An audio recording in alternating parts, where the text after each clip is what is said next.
Hey, fellow indie writers and marketers. I wanted to show you some stuff I'm working on to try to help with the more tedious aspects of some of the marketing. This first thing has to do with Amazon ads and negative keywords. The idea is that I have two separate series. One's urban fantasy, one's epic fantasy, and I have to manage negative keywords across both those series. So if I have something pop up on one of my ads, I'd really like it to propagate to my other ads, but that becomes difficult. This script is going to go pull, in this case, the last 7 days of ads and look at which ones got clicks without any purchases. And I will probably pause and then speed this, not pause, sorry, I will probably speed this up offline because it takes a little while to go pull all the data. Okay, so it found existing negatives, and then it's going to go through and use the Amazon API to essentially request a report. So it's requested the report, and now it sits and it waits for the report data to come back, and it can take a while. So this is something that you would run offline. I said up to 60 minutes. I've never had it take more than 10 minutes. Sometimes it's as short as a minute.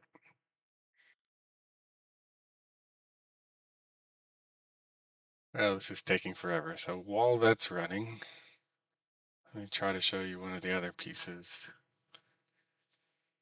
I have to find it. Should have been more ready.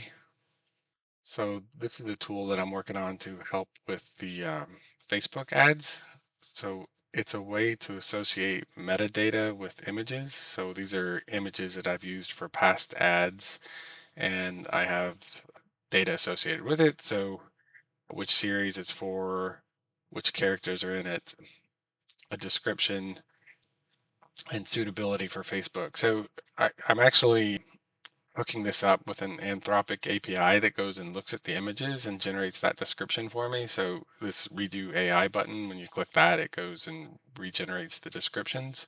And it's part of what I feed into an ad generator that helps pick a set of images appropriate for a topic, and along with some of the ad copy for it. It then generates the actual ad and puts it over on Facebook. I haven't gotten it to get all the check boxes right yet, so you still have to go in and uncheck some of the things yourself after you create the ad. It also automatically associates an Amazon attribute with it, so you don't have to go over to the Amazon attribution interface and punch in your book and click the things you want it to connect to. It generates that on the fly, and that's another painful point for me is when I have to go um, do all the clicking to generate those attributions. As near as I can tell, that interface only exists for Facebook and not BookBub. So I don't know that. I haven't poked on it very hard yet, but it at least helps generate all the attribution links for Facebook. Crazy. I've never had this take more than 5 minutes. And of course, when I recorded, it took 20. Okay, so it found 56 candidates. It sees that I already have a ton. And then it's going to go through and evaluate these candidates, both negative keywords and negative product targets, and make decisions about whether they should be negated or not. So I'm using an Anthropic API again here. So it's looking at my book and it's looking at the comparable book and it's trying to decide whether it should be excluded or not. All that data goes into this JSON file, which I realize is not terribly readable, but it's a place that you can review it before you go take any actions on it. And it tells you stuff like the search term that was used, which campaign it found it in, whether it's, in this case, it means approved for negation. So it's saying, hey, you really shouldn't be using this keyword and searching for your book. You got a bunch of clicks and no sales.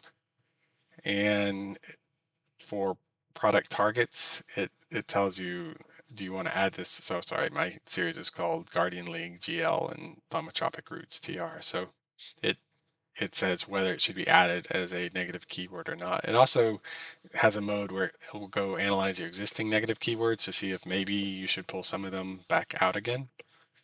Okay, so once you've got that list, you can run a script that goes through and pushes the negatives across all the right campaigns. So I ran it in dry run mode, but it's telling me how many things it would have put in. So Guardian League, it's going to put in 19 across 22 ads. So 379 new targets total would be created.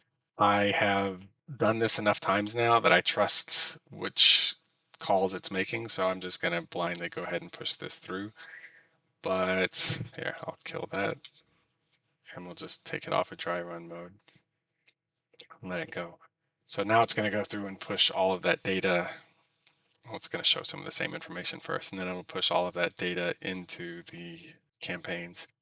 And I've built all this stuff around Matthew J. Holmes' methods for creating ads, so it knows to skip the brand ads. You don't want to put a bunch of negatives in your brand ads. It knows that if you have a product target campaign built, that you should negate that product target for your other campaign so that you're not competing against yourself, but obviously don't negate it in the campaign that you're targeting. So it's got some intelligence built into it, geared around the way Matthew set up ads. The same thing's true for the Facebook stuff that I'll show you in another video where I've geared it around how he's set up his ads. Okay, that's it. Thanks.